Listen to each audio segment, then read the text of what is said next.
Deputy CM दिया कुमारी, UDH मंत्री झाबर सिंह खर्रा, राज्य मंत्री मंजू बागमार आज एक दिवसीय दौरे पर लोसल के पास स्थित सांगलिया में पहुंचे।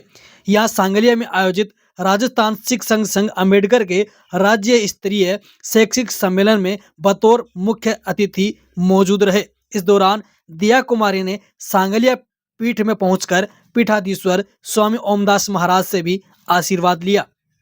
डिप्टी सीएम दिया कुमारी ने कहा कि सांगलिया धूणी आने का उनको आज अवसर मिला है। धूणी के खीमादास जी महाराज और वर्तमान पीठाधीश्वर स्वामी ओमदास महाराज से भी उन्होंने आशीर्वाद लिया है। डिप्टी सीएम ने इस दौरान ग्रामीणों से भी मुलाकात कर स्थानीय समस्याओं के बारे में जानकारी ली।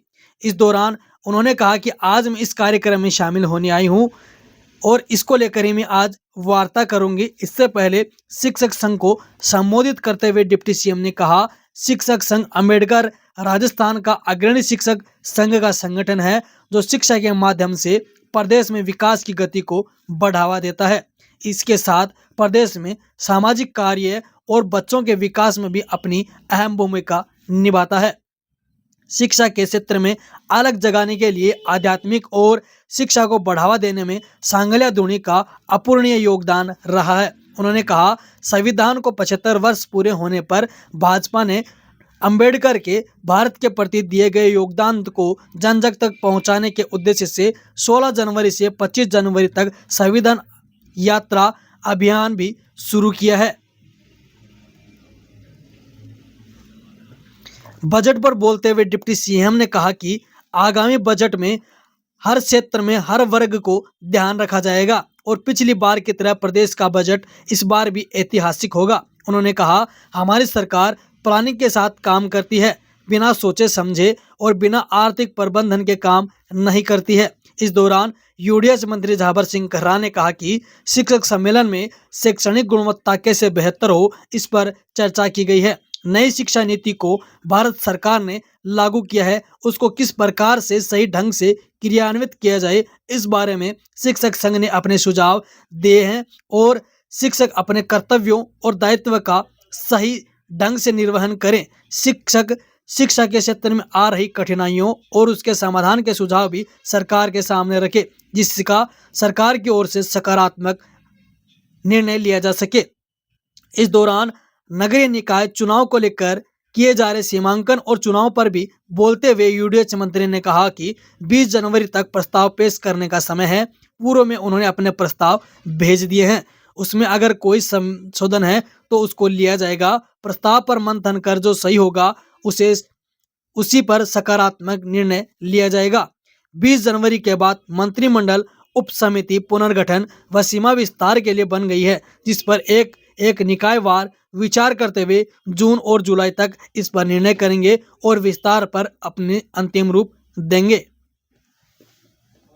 इससे पूर्व अखिल भारतीय सांगलिया धूणी की ओर से संचालित बाबा खीमादास महाविद्यालय में आयोजित कार्यक्रम के दौरान अतिथियों का सम्मान शिक्षक संघ अंबेडकर की ओर से किया गया। अतिथियों का माला और साफा पहनाकर सम्मान किया गया।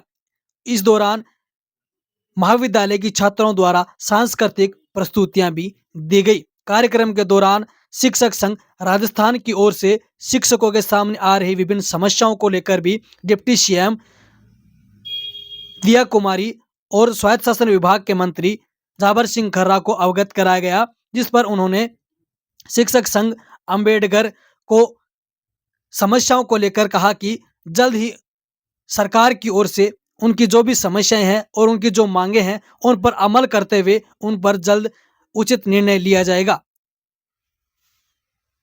यहाँ कार्यक्रम में आने का अवसर मिला और हमारे खीमादास जी महाराज, हमारे ओमदास जी महाराज, खीमादास जी महाराज की तो सभी पे उनका आशीर्वाद रहा था और अब ओमदास जी महाराज यहाँ पर विराजमान हैं, उनका भी आशीर्वाद लिया और यहाँ शैक्षिक सम्मेलन में आने का अवसर मिला।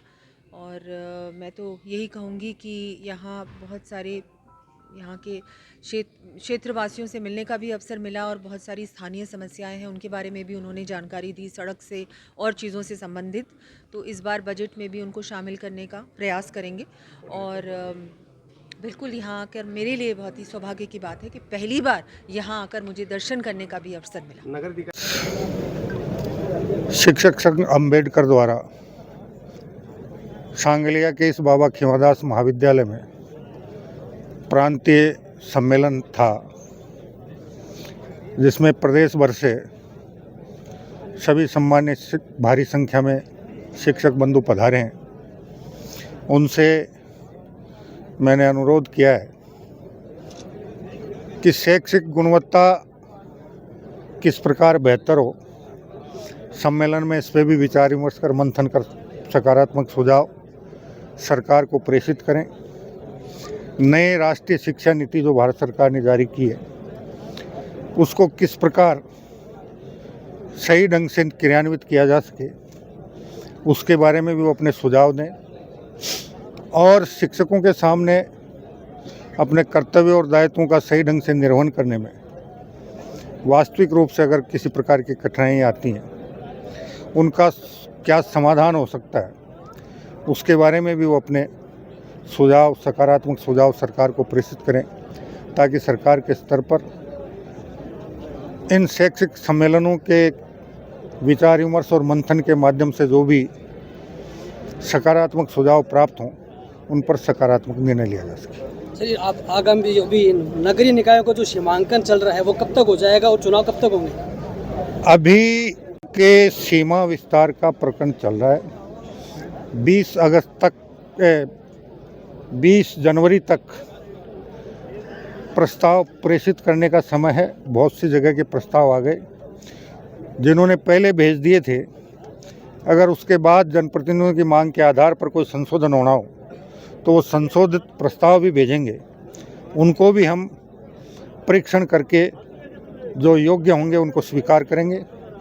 और 20 जनवरी के बाद मंत्रिमंडलीय उपसमिति पुनर्गठन और सीमा विस्तार के लिए बन गई है, जिस पर एक एक निकायवार विचार करते हुए हम जून जुलाई तक इस पर अंतिम निर्णय लेकर विस्तार को भी अंतिम रूप दे देंगे और वार्डों का पुनर्गठन करके उसके बाद एक राज्य एक चुनाव की दिशा में आगे बढ़ेंगे। आप द्वारा कहा गया था कि सफाई कर्मचारी की भर्ती जो संविदा पर लेंगे, उस पर आपका क्या कहना? देखिए, मेरा प्रयास था कि जल्दी से जल्दी भर्ती हो, लेकिन बार बार सफाई कर्मियों का जो यूनियन है उनके द्वारा और वाल्मीकि समाज द्वारा अलग अलग तरह के विचार रखे गए। उन्होंने शुरू में जो बातें कही थी उसके आधार पर भर्ती की शर्तें तय की गई थी, उसके बाद उनके द्वारा विरोध कर दिया गया। अब हम सभी वर्गों से व्यापक विचार विमर्श कर और विधिक राय लेकर जल्दी इस दिशा में आगे बढ़ेंगे। सर, जिस तरह से जो समस्याएं जो निकल कर आ रही है, उनका हमने एक ज्ञापन बनाया है। उस ज्ञापन को जो मुख्य मांगे हैं, मैंने मेरे उद्घोषण में भी कहा है, भाषणों में भी कहा है। ये तो रोस्टर की जो हमारी मांग है संगठन की, बहुत पुरानी चली आ रही है। 2016 से ही हम ज्ञापन सरकार से बात करते आ रहे हैं, लेकिन रोस्टर जो रजिस्टर है वो अभी हमारा पूरा नहीं है। हमारे संगठन की ये प्रमुख मांग है कि जब भी सरकार नई भर्ती या पदोन्नति करे, तो पहले रोस्टर का जो अनुपात है ना, उसको लेकर के और एक तरह से उसको जारी करें पहले कि भाई इतने पद हैं, इसमें पदोन्नति में रिक्त है, इतने नहीं भर्ती में। दूसरी जो मैंने मुख्य डिमांड रखी है, आप सभी ने सुना है उसको, छात्रवृत्ति से संबंधित मामला है। SC के वर्ग के जो बच्चे हैं उनकी छात्रवृत्ति जो है सबसे न्यून स्तर पर है। तो आज के मूल्य सूचकांक के आधार के ऊपर सरकार से मांग कर रहे हैं कि उनको करें। एक जो थर्ड ग्रेड के जो ट्रांसफ़र हैं वो शुरू नहीं हुए हैं। देखो, दूरस्थ जो ज़िले हैं उनमें खासकर जो महिलाएं हैं वो 8-8, 10-10 साल से वहाँ मौजूद है और उनका पूरा का पूरा जो परिवार है वो डिस्टर्ब है। गंभीर जो बीमारी वाले हैं वो भी है। अभी कुछ दिन पूर्व माननीय शिक्षा सचिव महोदय ने CM साहब के निर्देशन में एक मीटिंग का आयोजन किया था। उसमें भी हमको बताया कि एक नीति बना करके और उसके अनुसार हम स्टेट में इनके ट्रांसफ़र करेंगे। स्वागत योग्य कदम है और सरकार के जो नियम हमारे लिए जो प्रसारित हैं, उनका हमारी पूरी की पूरी टीम है वो पूरी तरह से फॉलो करती है। मैं यहाँ ये पावन जो भूमि है खीवादास महाराज की, ओमदास महाराज के सानिध्य में इतने अभिभूत हैं हमारे पूरी की पूरी टीम कि शिक्षा के क्षेत्र में इन्होंने एक बहुत बड़ा इंस्टीट्यूट यहाँ भी बाहर भी जो खोल रखा है।